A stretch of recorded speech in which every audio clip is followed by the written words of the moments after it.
এটি ছোট হলো, এটি কিন্তু দেখতে খুবই কিউট। এটা বিশাল আকারের এশিয়া কাপ 1997, দীনেশ চান্দিমাল, লাসিত মালিঙ্গা।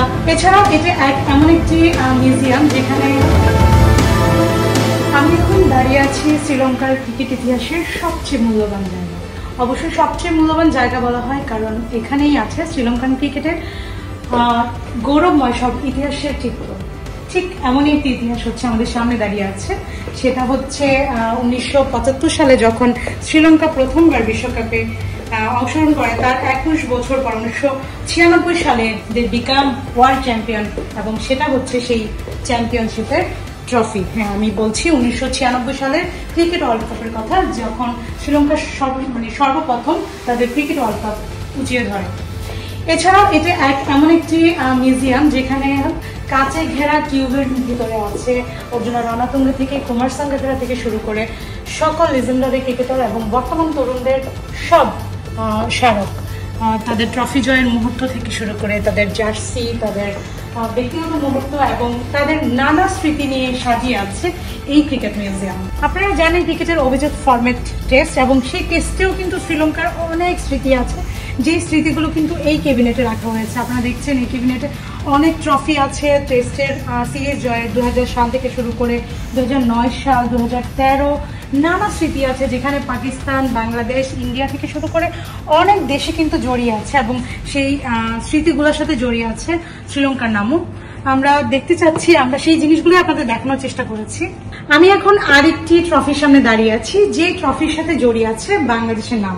অবশ্যই আপনারা বুঝতে পারছেন আমি কোনটির কথা বলছি। 2014 সালের টি-20 ওয়ার্ল্ড কাপ, যেখানে শ্রীলঙ্কা বিশ্বকাপ জিতেছে, কিন্তু এই বিশ্বকাপটি জিতেছে বাংলাদেশের ঘরের মাঠে, এবং এই বিশ্বকাপের নানা স্মৃতি এই দেয়াল জুড়ে রয়েছে। আপনারা দেখতে পাচ্ছেন যে বিশ্বকাপ জয়ের সেই মোমেন্ট এবং বিশ্বকাপ জেতা সেই দলের ছবি, দলের উদযাপন, এবং সর্বশেষ ট্রফি নিয়ে মালিঙ্গা যখন তাদের শহরে শোডাউন করছে সেই চিত্রটাও কিন্তু এই মিউজিয়াম জুড়ে আছে।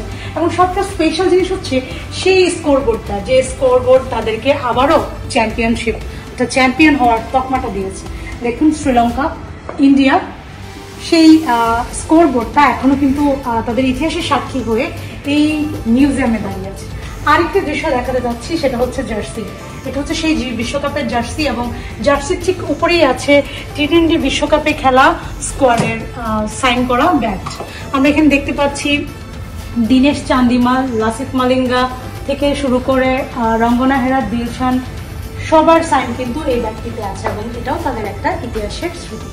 আমি আরও একটি কর্নার নিয়ে কথা বলবো, সেটা হচ্ছে খুব স্পেশাল উপমহাদেশের জন্য, কারণ আপনারা জানেন যে উপমহাদেশের অন্যতম সফল দল হচ্ছে শ্রীলঙ্কা, যারা 6টি এশিয়া কাপ জিতেছে। যার প্রথমটি আমি একটু কাছ থেকে দেখাতে যাচ্ছি, সেটা হচ্ছে 1986 সালের এশিয়া কাপ, যেটার এই ট্রফিটা ছিল তাদের প্রথম এশিয়া কাপের ট্রফি। আমি 1997 সালের ট্রফিও দেখাচ্ছি, যেটা বিশাল আকারে এশিয়া কাপ 1997, যেটা হয়েছে জুলাই 14 থেকে 26 জুলাই 1997 সালের। এটাও হচ্ছে তাদের স্পেশাল একটা ট্রফি। আরেকটা ট্রফির মধ্যে যেতে চাই, সেটা হচ্ছে 2004 সালে। 2004 সালেও শ্রীলঙ্কা হচ্ছে এশিয়া কাপ ঘরে তুলেছে, এবং এটা তার সেই মুহূর্ত। আমরা আরো দেখতে চাই 2008 সালে জিতেছে এই এশিয়া কাপের এই ট্রফিটি, এবং তারপরে হচ্ছে 2014 সালের ট্রফি। এটি ছোট হলো, এটি কিন্তু দেখতে খুবই কিউট। যাই হোক, আরেকটু বলি, লাস্ট যেটা জিতেছে সেটা হচ্ছে 2022 সালে। বেশি দিন নয়, বেশ কিছুদিন 3 বছর আগেই হচ্ছে শ্রীলঙ্কা জিতেছে এই ট্রফিটি, লাস্ট তাদের এশিয়া কাপ।